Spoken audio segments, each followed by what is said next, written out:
This video is going to be primarily me reading different websites, the Wikipedia on the CIA and the relevant organizations within it, FBI.gov, CIA.gov, I believe, the GMO website, responsibletechnology.org, and the GMO on information from Wikipedia, I believe. Okay, and all of it has been reviewed with other sites, and I found that these are the most to the point. So first, let me start off with the CIA. Many of you do not understand how the government is allowed to do this. And you look at COINTELPRO, but you do not look at Operation Mockingbird, which is extremely relevant. What are they doing? They're mocking you. What was Operation Mockingbird? I'll get to that in a minute. First, the political action group definition and then it will lead me into Operation Mockingbird. So here we go. Political Action Group, PAG, is responsible for covert activities related to political influence, psychological operations, and economic warfare. Isn't that absolutely what is going on here? Political influence, where, your action is political. In a way, everything's political. But your actions of defiance, of offending the status quo, whatever you have done to become a TI is political. And what are they doing on you? Psychological operations and economic warfare. Continuing. The rapid development of technology has added cyber warfare to their mission. Tactical units with SAD are also capable of carrying out covert political action while deployed in hostile and austere environments. A large covert operation usually has components that involve many or all of these categories, as well as paramilitary operations. Political and influence covert operations are used to support U.S. foreign policy.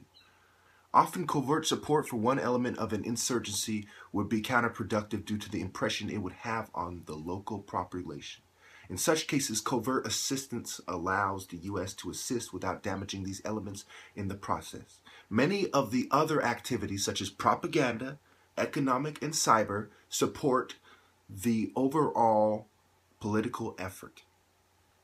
There have been issues in the past which attempts to influence the U.S. media, such as in Operation Mockingbird. However, these activities are now subject to the same oversight as all covert action operations. The same oversight where they had to have Congress step in and pass, I believe it was the Freedom Act, something like that, to counter the officials overstepping their bounds and purposely misinterpreting the rules and guidelines set forth by them, by the government, in order to spy on people. So now let me take you to Operation Mockingbird. And even though this is, I believe it was 1950s, we'll get into it in a second, why it is extremely relevant. Agency CIA to influence media. Begun in the 1950s, it was initially organized by Cord Meyer and Alan W. Dulles, and was later led by Frank Wisner after Dulles became the head of the CIA. Now, this is absolutely relevant. These people are conspirators to a T, but I don't have time for that. Let me just finish this. The organization recruited leading American journalists into a network to help present the CIA's views and funded some student and cultural organizations and magazines as fronts. As it developed, it also worked to influence foreign media and political campaigns, in addition to activities by other operating units of the CIA, in addition to earlier exposés of CIA activities in foreign affairs. In 1966, Ramparts magazine published an article revealing that the National Student Association was funded by the CIA. The United States Congress investigated the allegations and published a report in 1976. Other accounts were also published. The media operation was first called Mockingbird in Deborah Davis's 1979 book, Catherine the Great, Catherine Graham, and her Washington Post Empire. So now let me take you to the budget of the CIA. A lot of you say, well, how do they have the money to do all this? Okay, I'm going to answer pretty much every question you have about gang stalking generally in this video. According to the 2013 mass surveillance disclosures, the CIA's fiscal 2013 budget is $14.7 billion, 28% of the total, meaning the total budget, and almost 50% more than the budget of the National Security Agency. CIA's HUMINT, or Human Intelligence, budget is 2.3 billion, and SIGINT budget is 1.7 billion, and spending for security and logistics of CIA missions is 2.5 billion. Now, I go to another part of Wikipedia which defines human intelligence. Human intelligence, frequently abbreviated as HUMINT, or HUMINT, is intelligence gathered by means of interpersonal, which meaning human gathering, human communication, contact, as opposed to the more technical intelligence gathering disciplines such as signals intelligence, SIGINT, imagery intelligence, IMINT, and measuring and signature intelligence. Okay. NATO defines HUMINT as a category of intelligence derived from information collected and provided by human sources. Typical HUMINT activities consist of interrogations and conversations with persons having access to information. They are our nation's front line on terrorism. Small cells of highly trained, locally based, passionately committed investigators, analysts, linguists, SWAT experts, and other specialists from dozens of U.S. enforcement and intelligence agencies. When it comes to investigate, well, this is the jttf, Joint Terrorist Task Force. When it comes to investigating terrorism, they do it all: chase down leads, gather evidence, make arrests, provide security for special events, conduct training, collect and share intelligence, and respond to threats and incidents at a moment's notice. They are the FBI's Joint Terrorism Task Force, or JTTFs. The task force are based in 104 cities nationwide, including at least one in each of our 56 field offices. A total of 71 of these JTTFs have been created since 9/11. The first was established in New York City in 1980. Today, the JTTFs include approximately 4,000 members nationwide, more than 4 times the pre-9/11 total, hailing from over 500 state and local agencies and 55 federal agencies: the Department of Homeland Security, the U.S. Military, Immigration and Customs Enforcement, and the Transportation Security Administration, to name a few. The benefits of JTTFs: they provide one-stop shopping for information regarding terrorist activities. They enable a shared intelligence base across many agencies. They create familiarity among investigators and managers before a crisis, and perhaps most importantly, they pool talents, skills, and knowledge from across the law enforcement and intelligence communities into a single team that responds together. Their contributions: more than we could possibly capture here, but JTTFs have been instrumental in breaking up cells like the Portland 7, the Lackawanna 6, and the Northern Virginia Jihad. They foiled attacks on the Fort Dix Army Base in New Jersey, on the JFK International Airport in New York, and on various military and civilian targets in Los Angeles. They've traced sources of terrorist funding, responded to anthrax threats, halted the use of fake IDs, and quickly arrested suspicious characters with all kinds of deadly weapons and explosives. Chances are, if you hear about a counterintelligence investigation, JTTFs are playing an active role, and often decisive role.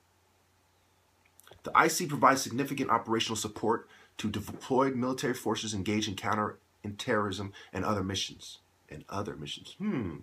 Immediately following the 11 September terrorist attacks against the United States, the intelligence community surged to support U.S. and allied military operations against Osama bin Laden's al-Qaeda terrorist group in Afghanistan and the Afghan Taliban regime that provided the al-Qaeda sanctuary. The DIA convened the Military Intelligence Board, MIB, with participants from all 9 unified commands: the Service Intelligence Chiefs, CIA, National Security Agency, National Imagery and Mapping Agency, National Reconnaissance Office, U.S. Coast Guard, OSD, and FBI to organize support for U.S. Central Command in preparation for Operation Enduring Freedom. Interesting how it's called that, Enduring Freedom. You know, that's wordplay.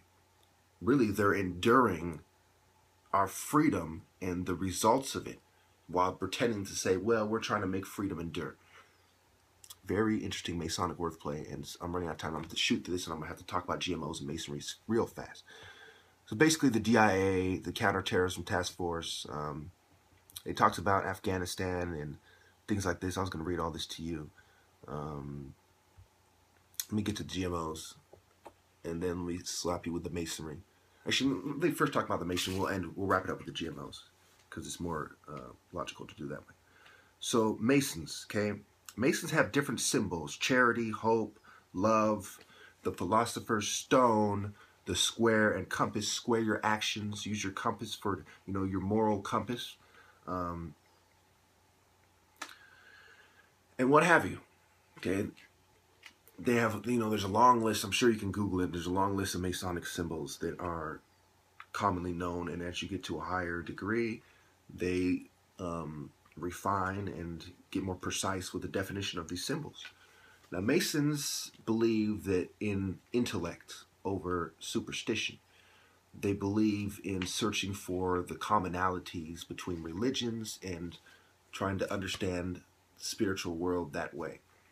If you look at the story of the Bible and the forbidden fruit, okay, this is also wordplay. The forbidden fruit can be the fruit of your labor, and your labor can be good and evil, or good or evil. With age comes wisdom, and you get that from age and experience. Most of these older 33rd degree people are just that. They're older gentlemen. Most of the 33rd degrees are older people, is what I meant to say. Now, you get experience from not only doing things that are good, but for doing things that are evil. The old saying that we all know, they learn the hard way. Well, as most of you know, learning the hard way is learning nevertheless. So these people encourage dabbling in things that are extremely evil, such as child sacrifice, and they dabble in things that are considered good, which has a certain truth to it, such as charity, giving to organizations such as St. Jude, different charitable hospitals, building hospitals, given to the Red Cross, given to Masonic charitable organizations, which ultimately feeds back into Masonry, because many of these administrators are in Masonic affiliated secret societies. So that will help you a lot to understand why Masons give charity. It's not just a cover, it's also their religion. As the forbidden fruit, what the devil said, ye shall be as gods, and that you shall know, you should have the knowledge of good and evil. And they call it the knowledge of good and evil. And I'm sure you understand how knowledge and intellect are invariably and inevitably interconnected. So now let me go on to the GMOs. I'm almost out of time.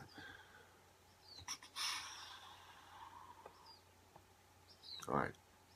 Well, I was going to read the Wikipedia about the GMOs, but basically they talk about how the risks have not been identified and managed. They've been questioned. They question the objectivity of regulatory organizations.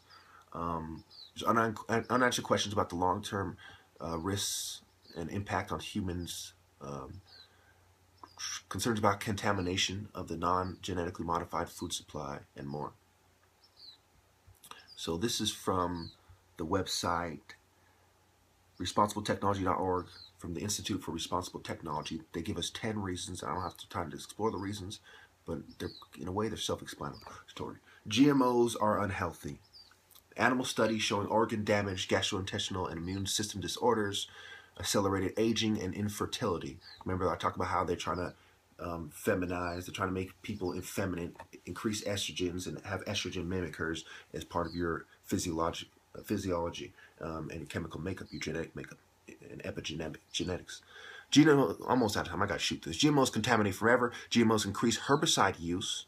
Genetically engineering creates dangerous side effects. Government oversight is dangerously lax. The biotech industry uses tobacco science, which is, criticism, needless to say. Independent research and reporting is attacked and suppressed. GMOs harm the environment. GMOs do not increase yields and work against feeding a hungry world.